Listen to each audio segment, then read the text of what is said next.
Hello everyone. आज हम जानेंगे रिलैक्सेशन टाइम के बारे में और ड्रिफ्ट वेलोसिटी के बारे में। आप इस वीडियो को एंड तक देखिए और इस वीडियो के बाद डेफिनेटली इसका जो भी कंसेप्ट है वो आपको क्लियर होने वाला है। और बहुत सारे कंसेप्ट होते हैं, देखिए इसको रिलेटेड फिज़िक्स में, वो सारे के सारे डाउट्स आपके पास में इस वीडियो के बाद क्लियर होने वाले हैं। देखिए, आपसे पूछा जाता है कि क्या जो मेटल्स होते हैं, जैसे मेटल्स हम यूज़ कर सकते हैं, कोई भी सिल्वर है, कोई भी आयरन है, तो उसको अगर अपन यूज़ करते हैं मेटल को, तो उसमें करंट क्यों आता है? कभी आपने ये सोचा है? आज इस वीडियो में हम इस बात का जवाब देने वाले हैं आपको कि जितने भी कंडक्टर्स होते हैं, मेटल होते हैं, उनमें करंट तो आ जाता है, लेकिन जो प्लास्टिक की चीज़ें हैं या रबर की जो चप्पल अपन पहनते हैं उनमें करंट नहीं आता।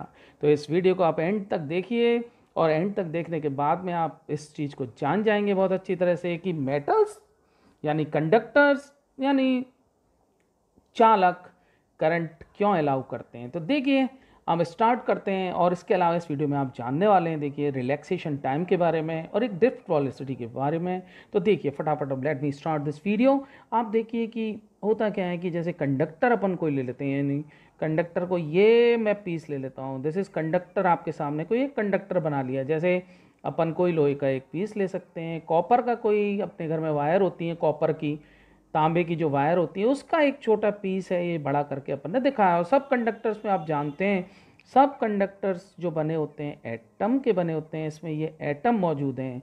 और इस एटम को लेट अस जूम, इस एटम को मैं देखिए यहाँ पे बड़ा करके बना देता हूँ। और इस एटम में अंदर जो होता है न्यूक्लियस होता है, बाहर इलेक्ट्रॉन होते हैं। आप अच्छी तरह से जानते हैं इस चीज़ को। और जब देखिए इन दोनों के बीच में एक फोर्स रहती है अट्रैक्शन की, क्योंकि ये प्लस है ये माइनस है, तो ये फोर्स होगी। तो देखिए, ये एटम की ये शेल होती है, ये जैसे जैसे अपन बाहर जाते हैं इसे एटम से, सेंटर से दूर, तो शेल भी यहाँ से दूर हो जाती हैं। इसका मतलब बाहर के इलेक्ट्रॉन्स पर ये जो फोर्स थी, ये जो फोर्स है, वो अमाउंट में कम होता जाता है। और कंडक्टर्स जो होते हैं, यानी कि जो मेटल्स की अपन बात कर रहे हैं, उनमें ये फोर्स इतना कम हो जाता है डियर ऑल, कि ये जो इलेक्ट्रॉन होते हैं सिर्फ रूम टेम्परेचर की एनर्जी पर, जरा सी एनर्जी पर ही, जैसे अपन रूम की एनर्जी, रूम टेम्परेचर, रूम में जो टेम्परेचर होता है 21-22 डिग्री सेल्सियस, उसी पर ये इलेक्ट्रॉन्स यहाँ से लिबरेट होकर फ्री हो जाते हैं और ये इलेक्ट्रॉन्स मूव करने लग जाते हैं। और इन इलेक्ट्रॉन्स को अपन बोलते हैं फ्री इलेक्ट्रॉन्स, ओके। जबकि अगर अपन बात करते हैं नॉन कंडक्टर्स की, बैड कंडक्टर्स की, उस बैड कंडक्टर्स में क्या होता है, उसका जैसे प्लास्टिक की जो अपन चप्पल पहनते हैं, उसका एक प्लास्टिक का एक आपके सामने एक, या आपके सामने एक बना दिया मैंने प्लास्टिक, और इसका एटम को देखते हैं, तो इसका एटम जो मैं जूम करता हूँ इस एटम को, तो यहाँ पर अंदर डेफिनेटली प्लस होगा, बाहर क्या होगा, इसमें माइनस होगा, लेकिन इनमें भी फोर्स होगी। लेकिन यहाँ पर ये फोर्स इतनी स्ट्रांग होती है क्योंकि ये बहुत करीब होते हैं। आप जानते हैं पीरियोडिक टेबल में लेफ़्ट टू राइट जाने पर साइज़ छोटा होता जाता है, तो जितने भी नॉन मेटल्स हैं वो सब साइज़ में छोटे होने से ये फोर्स बहुत स्ट्रांग हो जाती है। और जब ये फोर्स स्ट्रांग हो जाती है तो यहाँ पे इलेक्ट्रॉन्स जो हैं फ्री इलेक्ट्रॉन्स नहीं होते हैं। ये एक मेजर डिफरेंस है दोनों में। अब ये फ्री इलेक्ट्रॉन्स हुए तो क्या हुआ, फ्री इलेक्ट्रॉन्स होते हैं तो इलेक्ट्रॉन्स आसानी से मूव कर सकते हैं, और जब ये इलेक्ट्रॉन मूव करते हैं तो करंट आ जाता है। आप इस बात को अच्छी तरह समझ गए, तो अब आप खुद ही इस चीज़ को समझने की कोशिश करिए डियर ऑल, की जो बैड कंडक्टर्स हैं वो करंट क्यों नहीं देते हैं, क्योंकि उनमें फ्री इलेक्ट्रॉन्स हैं ही नहीं मूव करने के लिए। जबकि गुड कंडक्टर्स हैं, वो इलेक्ट्रॉन्स फ्री होने की वजह से एक करंट सप्लाई कर सकते हैं अपने अंदर से, थ्रू आउट वो अलाउ कर देते हैं करंट को। अब सवाल एक उठता है, बहुत इंपॉर्टेंट सवाल उठता है कि अगर ऐसा होता कि कंडक्टर में जो इलेक्ट्रॉन अभी जो रूम टेम्परेचर में मूव कर रहे हैं लगातार फ्री इलेक्ट्रॉन्स, तो कंडक्टर को छूने पर हमें हमेशा करंट मिलना चाहिए था। जबकि ऐसा नहीं होता, तो इसका रीज़न अपन को जानना है तो आपको ये वीडियो एंड तक देखना पड़ेगा कि कंडक्टर्स में ऐसा क्यों है कि फ्री इलेक्ट्रॉन्स मूव भी कर रहे हैं लेकिन फिर भी करंट नहीं है। लेकिन जब अपन वोल्टेज लगाते हैं इनके चारों तरफ, वोल्टेज लगाने का मतलब है कि अगर अपन कभी इलेक्ट्रिक फील्ड को लगा लेते हैं, या फिर अपन गलती से किसी वायर को टच कर देते हैं करंट की किसी चीज़ को, तो इसमें करंट निकलने लग जाता है। कंडक्टर्स में फ्री इलेक्ट्रॉन्स होने के बाद भी करंट क्यों नहीं लगता है, तो इसके लिए come on let us see an animation. एक एनिमेशन आपके सामने मैं पेश करता हूँ, उस एनिमेशन को आप देखिए और फिर इसको देखने के बाद इसके ऊपर जो कंक्लूजन्स हैं वो अपन ड्राइव करेंगे। ये कंडक्टर आपके सामने मौजूद है। इसमें जैसे आपको बताया था कि इलेक्ट्रॉन्स होते हैं, देखिए फ्री इलेक्ट्रॉन्स जो हैं ये फ्री इलेक्ट्रॉन है, एक ये फ्री इलेक्ट्रॉन्स है, जितने भी ऑरेंज कलर के देख रहे हैं आप ये फ्री इलेक्ट्रॉन्स हैं। इसके अलावा आपने सोचा है कि ये इलेक्ट्रॉन्स निकले किस में से, ये एटम में से निकले, तो एटम में से निकले तो डेफिनेटली वो आयंस भी वहाँ पर मौजूद होंगे। ये देखिए आयंस हैं उसी कंडक्टर में, ये जो ब्लू कलर के ये आयंस हैं। और फिर बहुत से जो कंडक्टर्स होते हैं, मेटल्स होते हैं, प्योर नहीं होते, इसमें कुछ ना कुछ इम्प्योरिटी मिलाई जाती हैं, तो ये इम्प्योरिटी का एक दो आयन आपके सामने दिखाया गया है। अब ये होगा क्या, ये इलेक्ट्रॉन जब मूव करेंगे तो ये आपस में टकराते हैं, तो ये तीनों आपस में टकराएंगे। इलेक्ट्रॉन से टकराएगा, कभी इलेक्ट्रॉन इस आयन से टकरा सकता है, कभी इलेक्ट्रॉन इस इम्प्योरिटी से टकरा सकता है। उनको टकराने से क्या होगा उसको देखने के लिए ज़रा एक चीज़ को अपन देखें।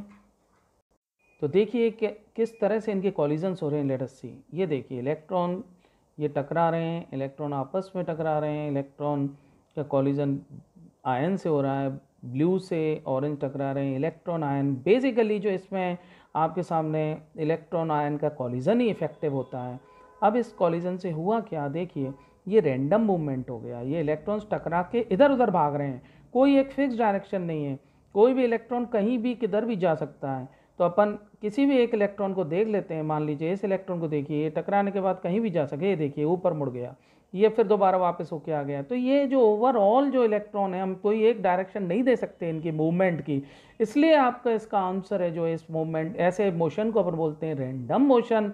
इसलिए डियर ऑल हम बोलते हैं कि जो टेम्परेचर पर, जो रूम टेम्परेचर पर जो इलेक्ट्रॉन्स मूव कर रहे हैं उनका रैंडम मोशन होने की वजह से आई जो है करंट जो है वो ज़ीरो हो गया, क्योंकि ये करंट जो है ये एक दूसरे को, ये इलेक्ट्रॉन्स का जो मोशन है एक दूसरे को कैंसिल कर रहा है, तो कैंसिल करने की वजह से इसमें करंट ज़ीरो हो गया। लेकिन अगर अपन देखें कि इनको अपन को मूव कराना है, या जो क्वेश्चन था अपना कि भाई उस समय तो करंट नहीं है, लेकिन जैसे ही अपन किसी वोल्टेज को छूते हैं तो करंट क्यों आ जाता है कंडक्टर में, तो उसका आंसर रीज़न ये रहा आपके सामने। डियर स्टूडेंट्स देखिए, ये ऊपर देख रहे हैं दिस इज़ इलेक्ट्रिक फील्ड, और इलेक्ट्रिक फील्ड लगाने से what is happening, electric field लगाने से दिस इज़ हैपनिंग कि ये जो इलेक्ट्रॉन्स है, अब देखिए रैंडम मोशन एक पर्टिकुलर लेफ्ट टू राइट में जा रहे हैं।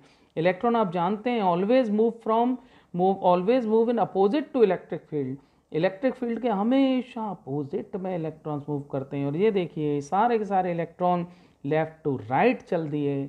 इसका मतलब पहले जो मोशन नहीं था, अब ये मोशन लेफ़्ट टू राइट हो गया, इसका मतलब डेफिनेटली अब इसमें करंट आने वाला है।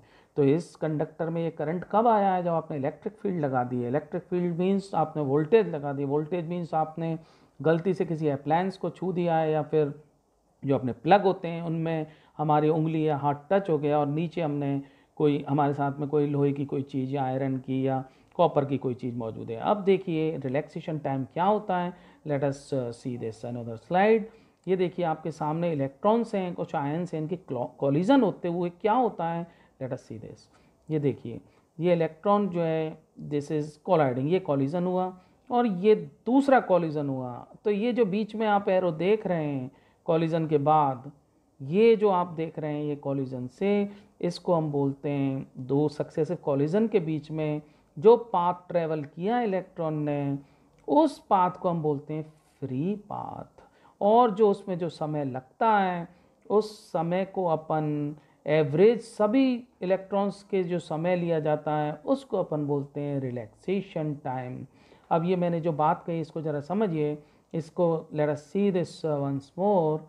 ये देखिए ये इलेक्ट्रॉन जो है, ये इलेक्ट्रॉन यहाँ पर इससे टकराएगा और ये इधर टकराएगा। तो दो जो सक्सेसिव कॉलिजन्स हो रहे हैं, ये जो दो कॉलिजन्स हो रहे हैं, इनके बीच में जो डिस्टेंस ट्रेवल करेगा वो स्ट्रेट लाइन होगी। Always remember that would be a straight line. और जब ये जो स्ट्रेट लाइन होगी उसके बीच में जो एक इलेक्ट्रॉन को टाइम लग रहा है, ऐसे बहुत से इलेक्ट्रॉनों को टाइम लगेगा, और ऐसे इस इलेक्ट्रॉन को भी ये टकराने के बाद में टाइम लगेगा दो सक्सेसिव कॉलिजन के बीच में। तो इन सब का जो एवरेज ले लेते हैं उसको हम रिलैक्सेशन टाइम कहते हैं। तो this is relaxation time means average of जो आपने औसत लिया है दो सक्सेसिव क्रमागत कॉलिजन्स के बीच में, उनके बीच में जो आपने जो इलेक्ट्रॉन्स को टकराया गया था और उन इलेक्ट्रॉन्स के टकराने की वजह से जो उनको जो समय लगा था, उन सब का जो एवरेज लिया अपन ने, उसको अपन क्या बोलते हैं, उसको हम रिलैक्सेशन टाइम बोलते हैं और डिनोट करते हैं इसको टो से। ये देखिए इसमें आपके सामने अभी नज़र आने वाला है, this is tau and this is free path. Okay, ये टो जो है ये सभी का एवरेज इसमें अपन ने लिख दिया है कि इसको एवरेज टाइम इतना लगा। So this is for all. अगर आपको वीडियो पसंद आता तो प्लीज़ सब्सक्राइब दिस चैनल और लाइक कीजिए and waiting for your comments.